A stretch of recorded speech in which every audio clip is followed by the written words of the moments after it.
Hi there. One of the things that people often say to us is that I'm fine talking one-to-one across a table with somebody, but if I have to talk to a room full of people, it's a completely different matter and I go to pieces. So what's the difference in dealing between the two?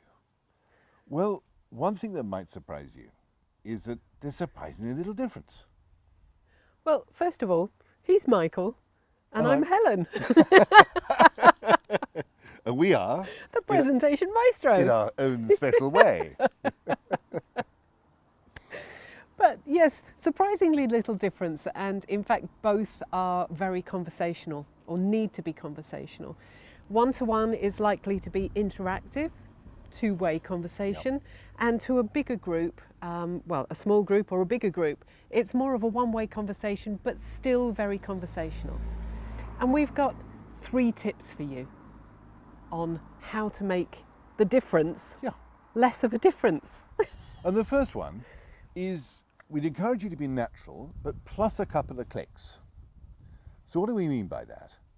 Well, you talk louder than you normally would, you vary your pace a lot more than you normally would, you vary your intonation more than you normally would, and you certainly pause for longer than you would in a conversation.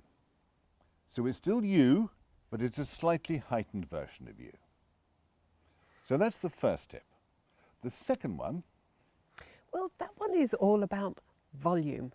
Now, the first thing to say is if you are going to be mic'd up, get to the venue early, find the sound person, find out the type of mic they're going to ask you to use, and have a play, have a practice. and preferably if they give you a choice, go for a lapel mic like Helen This is one. making, or one of those little Madonnas, as they call them, that come around here. Avoid, if you can, the ghastly handheld one. Yes, because then you end up talking very quietly.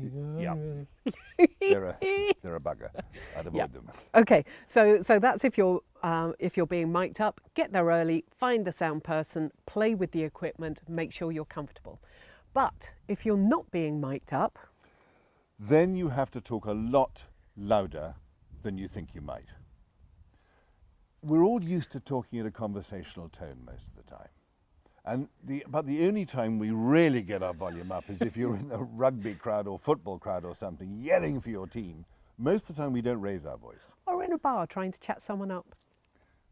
And particularly in Madrid, because they talk rather loudly in Spain, or at the Oktoberfest in Munich, but you're probably not at either of those venues.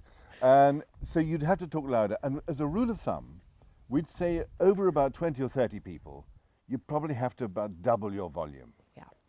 It'll be uncomfortable for many of you and extremely unfamiliar, but get used to it, practice it. Otherwise, they're not going to hear at the back. Yep. Okay, so that's tip number 2. That's about volume. Now on to tip number 3, and this is all about engagement and one of our pet things, Absolutely. eye contact. Absolutely. And if you're going to a largish venue, as Helen said earlier on with the mic, get there early. Get there early, get on that stage and look where the audience is going to be so you can get your sight lines of where to look with people. Because don't expect it to be all right on the night. Because a lot of the time, particularly on bigger stages, is that the lights go down on the audience and they go up on you.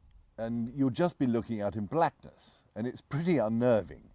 But if you've got your sight lines, then you can look everywhere there are people. And to use that old adage, if you can't make it, fake it. If you can't see the audience, just look in their direction. And they will love you for it. Because they'll feel you're talking directly to them. And you will be. You just can't see them. It's a bit weird, but it works. But avoid trying to use these patterns that a lot of people teach you. You know, like you've got the N or the W or the upside down C or whatever it is, or you split your audience into 3. There's enough going on up there without you having to worry about that. Yeah. Just look in every direction there are people. Yes. And particularly bringing in the wings, the Right. extreme left and right. Yes. Those are the ones that often get missed. Okay. And finally, to wrap this up, Finally, taking it back to the beginning, there are more similarities than definitely. differences. You still need a clear aim. You still need a clear message. you still need eye contact. Yep. You still need to make it conversational. Yes. And to engage with everybody.